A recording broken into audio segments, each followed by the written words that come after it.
Saya Bilal di Palusa nomor 2. Saya Anissa Nur Hasanah nomor 6. Saya Eki Garis Marita Putri nomor 12. Saya Fitrianti Dwi Ramadhani nomor 15. Saya Istiana Rahmawati nomor absen 20. Saya Rian Asmat Askia nomor 34. Tujuan dari video ini yakni untuk menjelaskan sejarah dan warisan budaya Tionghoa Peranakan di Kelenteng Hok Dik Pyo, Kuto Arjo. Melalui narasi yang rinci dan visual yang menarik, kami akan memperkenalkan keindahan arsitektur kelenteng, upacara tradisional, kepercayaan, dan budaya unik yang dilestarikan oleh komunitas Tionghoa Peranakan, sehingga menginspirasi pemirsa untuk lebih memahami dan menghargai keragaman budaya yang ada di dalam masyarakat.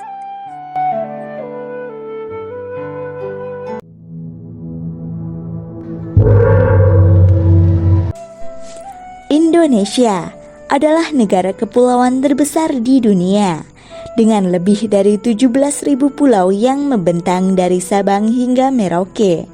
Negeri ini terdiri dari berbagai suku, ras, dan agama yang menjadikannya kaya akan budaya dan tradisi.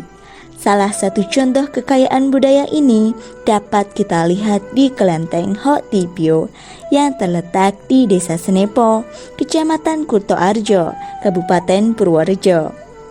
Kami memutuskan untuk mengeksplorasi Kelenteng Hok Dik Pyo lebih dalam.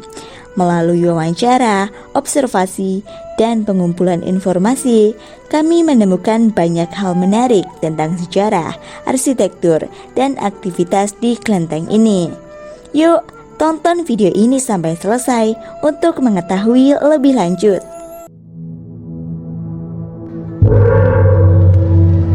Orang Tionghoa pertama datang ke Indonesia pada masa dinasti Tang, yakni sekitar abad ke-7.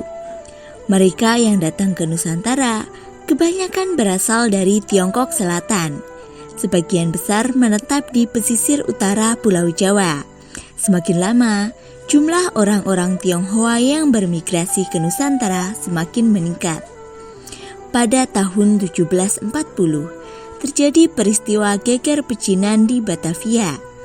Orang-orang Tionghoa melarikan diri dari kejaran VOC hingga masuk ke Kuto Arjo melalui jalur selatan, yaitu Pantai Ketawang. Kemudian, orang Tionghoa menetap di sekitar desa Kiangkong Rejo dan Jono. Barulah setelah Indonesia merdeka, orang Tionghoa yang hanya berpusat di daerah selatan rel kereta api, lantas pindah ke desa Senepo dan sekitarnya. Kelenteng didirikan sebagai tempat berkumpul orang-orang keturunan Tionghoa di kawasan Kuto Arjo. Pada awal pendiriannya, kelenteng ini bernama Tong Hwee Kyong dengan bangunan sederhana berupa sebuah aula beratap tumpang dengan keempat dinding terbuka seluas 4 x 6 meter dan ruang altar seluas 4 x 5 meter dari anyaman bambu dengan atap model oriental. Sekeliling kelenteng dibatasi dengan dinding setinggi 1,5 meter. Pada masa Orde Baru, Soeharto mengeluarkan instruksi presiden yang melarang apapun yang berbau Cina bebas disuarakan di Indonesia, mulai dari penggunaan bahasa Mandarin, lagu-lagu, hingga perayaan Imlek. Maka dari itu, kelenteng berlindung di balik nama vihara demi mempertahankan keberadaannya. Kelenteng yang menganut aliran Taoisme bergabung dengan agama Buddha dan Konghucu. Nama Tong Hwee Kyong pun diganti menjadi tempat ibadah Tridharma, Dharma Nityasa. Tahun 2000 di era Gus Dur, aliran Konghucu mulai diakui sebagai agama dan budaya Tionghoa. Nama kelenteng pun diubah menjadi Hok Dik Pyo. Saat ini, bangunan kelenteng diketahui telah direnovasi sebanyak 2 kali, yakni pada tahun 1988 dan 2018. Ciri khas kelenteng yang dapat jelas adalah warna merah dan kuning yang menghiasi arsitektur kelenteng, mulai dari dinding, atap, lampion, hingga lilin yang berwarna merah. Namun apakah kamu tahu kenapa dipilih warna merah dan kuning di antara banyak warna lain? Dalam kebudayaan Cina, warna merah menyimbolkan api. Merah dianggap spesial karena melambangkan keberuntungan. Sementara warna kuning merupakan simbol tanah. Warna ini juga mengandung arti positif dalam kebudayaan Cina yang bermakna kemakmuran, kesucian, dan menjadi simbol dewa-dewi. Dekorasi naga yang terdapat di pintu masuk ruang altar mengandung arti perlindungan. Hal ini dilambangkan dengan sebuah pisau tertutup di mulutnya, yang berarti perlindungan diri terhadap berbagai kejahatan yang mengintai. Ornamen-ornamen pada kelenteng masih kental dengan kebudayaan Cina, di mana sering ditemukan ornamen berupa naga dan burung ponek, serta ukuran kalimat dalam bahasa Cina pada altar dan bejana tempat membakar dupa.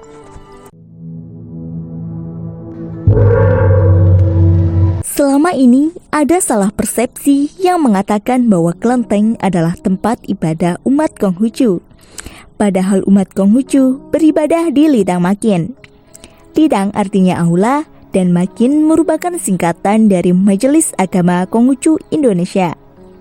Salah persepsi itu dimulai karena adanya penggabungan agama Buddha, Konghucu, dan Taoisme menjadi Tridharma di bawah naungan Persatuan Tempat Ibadah Tridharma. Sebenarnya, kelenteng adalah aliran Taoisme yang diajarkan oleh Laozi. Sementara Konghucu merupakan aliran Konfusianisme yang diajarkan oleh Kongfuzi, yang merupakan murid dari Laozi. Dalam aliran Taoisme, tidak mengenal kitab suci maupun nabi dan pemuka agama. Karena aliran Taoisme adalah suatu ajaran budaya masyarakat Tionghoa yang mengedepankan penghormatan dan bakti kepada orang tua dan leluhur. Sementara agama Konghucu mengajarkan kebajikan mengenai adanya kitab suci Shishu dan Ngokeng, serta nabi dan pemuka agama yang disebut Bunsu dan Haksu. Taoisme mengenal dewa-dewi sebagai perwujudan para leluhur. Mereka adalah orang suci yang layak dihormati karena kebajikan yang dilakukan semasa hidup mereka.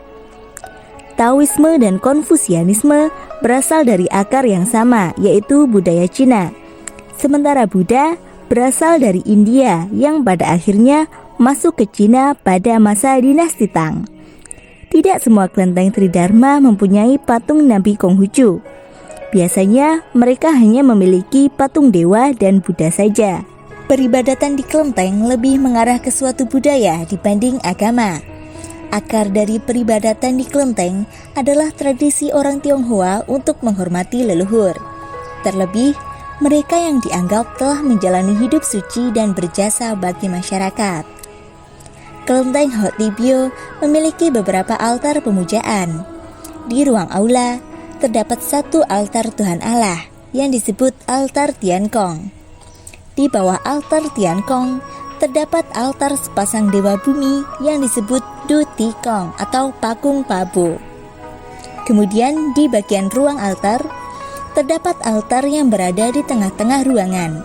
Altar ini disebut altar Sang Guantati, di mana di altar itu menghormati penguasa alam air, penguasa alam langit atau udara, dan penguasa alam bumi. Altar utama terletak di tengah bagian belakang, yaitu altar dewa utama Ho Te Cheng Sin, yang dipercaya sebagai dewa penjaga kemakmuran bumi. Dewa inilah yang menjadi sumber dari nama kelenteng Hot Tibio. Di bawah altar Ho Te Cheng Sin ada altar hewan tunggangan dewa Ho Te Cheng Sin, yaitu Hu Jiang Jun, yang dipercaya sebagai dewa harimau penangkal malapetaka.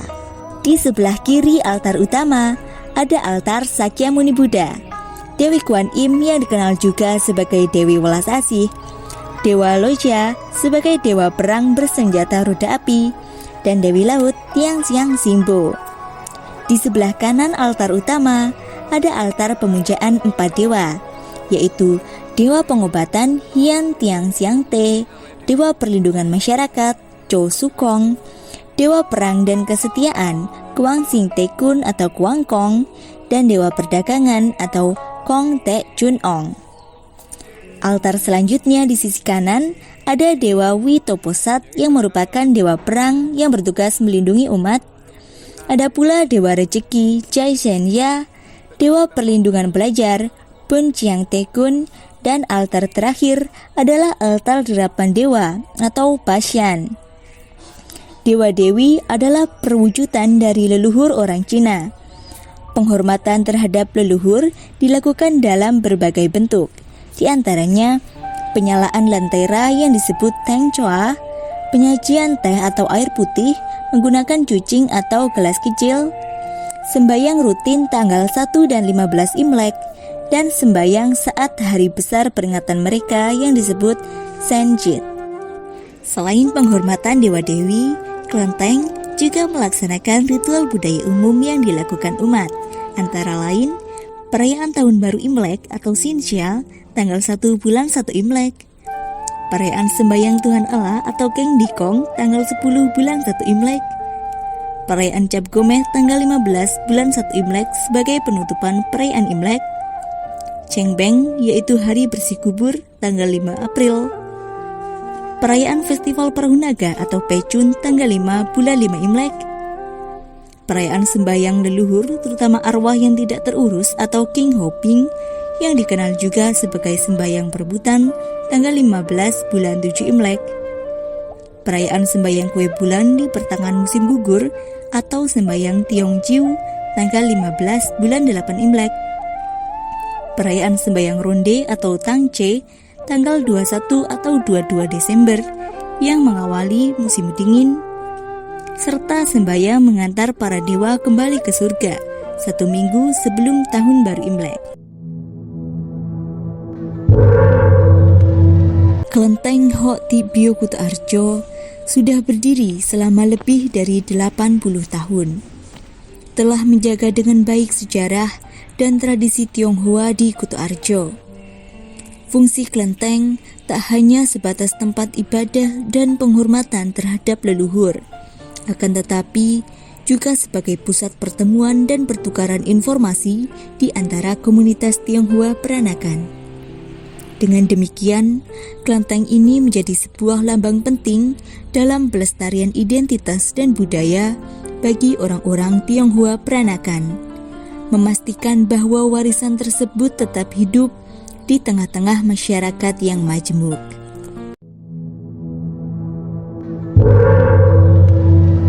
Saya senang mengerjakan proyek eksplorasi Kuto Arjo ini, walaupun agak repot, tetapi saya jadi mengerti salah satu sejarah cagar budaya di Kuto Arjo, yaitu kelenteng Hok Ti Bio Kuto Arjo di Senepo, Jalan Cempaka.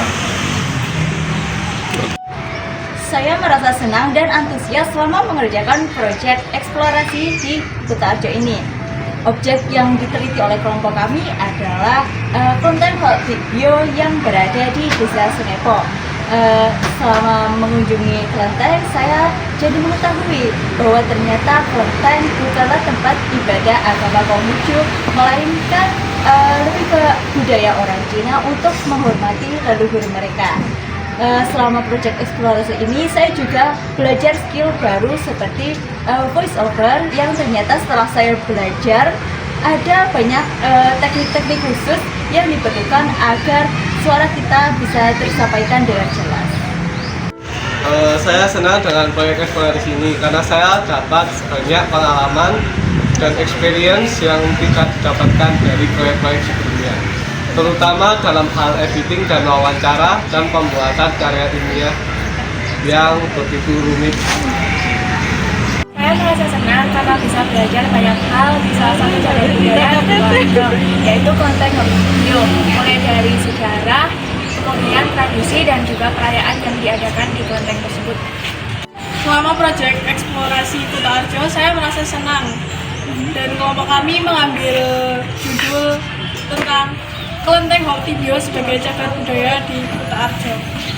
Dengan adanya proyek ini, saya mengetahui bahwa kelenteng Hatibio itu merupakan tempat ibadah Tridharma dan banyak tradisi-tradisi yang dilakukan di kelenteng tersebut dan perayaan budaya seperti perayaan Tahun Baru Imlek, perayaan Cengbeng atau bersih kubur dan lain sebagainya. Selama prosesi eksplorasi Kutarjo, saya merasa senang karena dapat mengetahui berbagai tradisi dan upacara yang berada di kelenteng Hatibio yang menjadi salah satu cagar budaya. Kelenteng ini sebenarnya tidak hanya menjadi tempat ibadah satu umat beragama, melainkan menjadi tempat ibadah tiga umat beragama.